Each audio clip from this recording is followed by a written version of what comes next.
When an officer starts a shift, they aren't just patrolling a physical space, they're navigating a neighborhood's memory. The hardest part of the job isn't remembering the written law, it's understanding the unwritten rules that dictate how people on these blocks actually live. These unwritten rules are what we mean when we talk about culture. It's the shared set of beliefs and habits that a group passes down to keep their community running. Because every neighborhood has its own history, those expectations can change completely from one corner to the next. Think of these rules like a staircase. On the bottom step, you have folkways, the basics of manners and etiquette. If you cut in line at a deli, you've broken a folkway. It's annoying, and people might complain, but it's a private matter, not a police matter. The middle step is much steeper. These are the mores, the rules that carry a community's deep sense of morality. Prohibitions against cruelty or betraying a neighbor sit here.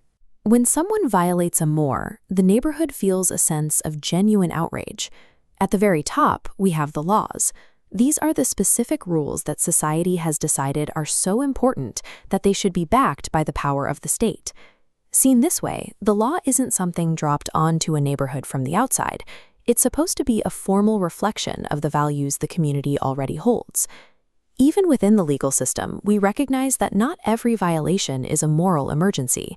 Some acts are categorized as mala in se, or wrong in themselves. These are crimes like murder or robbery. Almost every culture on the planet agrees these are inherently evil because they cause direct, obvious harm. Other acts are mala prohibita, wrong only because there's a rule against them. These are things like zoning violations or driving with an expired registration. They exist to keep a complicated society organized, but they don't carry the same moral weight as a violent crime. This distinction matters on the street. If a neighborhood sees an officer stop a violent predator, they see a partner. But when policing focuses heavily on those wrong-by-rule paperwork violations that the community doesn't see as immoral, the relationship starts to feel lopsided.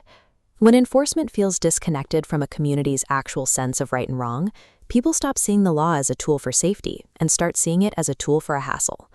Even if every ticket is technically legal, the trust that makes policing possible begins to dry up.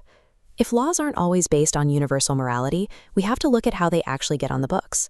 Often, a new law starts with a moral entrepreneur. This is a person or a group who makes it their mission to ban a specific behavior they find deviant. They campaign, they lobby, and they push until the behavior they dislike is officially criminalized. Sometimes these campaigns trigger a moral panic. You can see the cycle here. A single incident happens, the media amplifies it to create a crisis, and the public demands a response. The fear becomes much larger than the actual threat. These panics often leave behind harsh laws that target specific, marginalized groups. Decades later, the original fear might be forgotten, but the law remains, still being enforced against the same neighborhoods. This history helps explain current tensions. When an officer enforces a rule that was born out of an old media panic, rather than a community's actual values, the residents see an echo of that original unfairness. They aren't just reacting to the officer. They're reacting to the history of the rule. On the street, we all tend to use our own upbringing as a yardstick to judge everyone else. This is called ethnocentrism, and it usually happens without us even realizing it. Imagine an officer who was raised to believe that looking someone in the eye is a sign of honesty. If they stop someone from a culture where looking down is a sign of respect for authority, that officer might misread the gesture as a sign of guilt. A simple cultural difference becomes a reason for suspicion. Maintaining a universal standard of safety is still the goal. Certain protections, like laws against domestic violence, apply to everyone because they prevent clear and serious harm, regardless of anyone's traditions.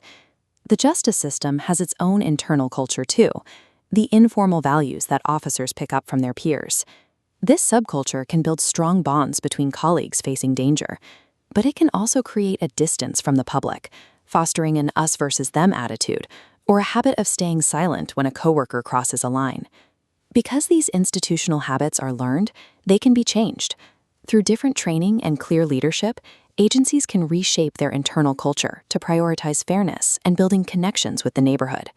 The professional skill that bridges these cultural gaps is cultural competence. It's not about memorizing a textbook of group facts. It's about being aware of your own biases and taking the time to learn the specific pulse of the community you serve. Think about a noise complaint.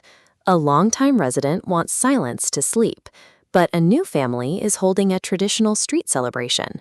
Both neighbors believe they are in the right based on their own values.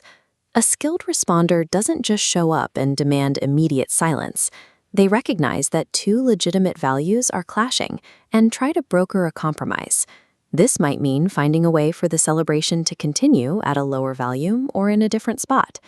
This equation is the foundation of a safe neighborhood. When people see that enforcement is fair and that their identity is respected, they grant the system legitimacy.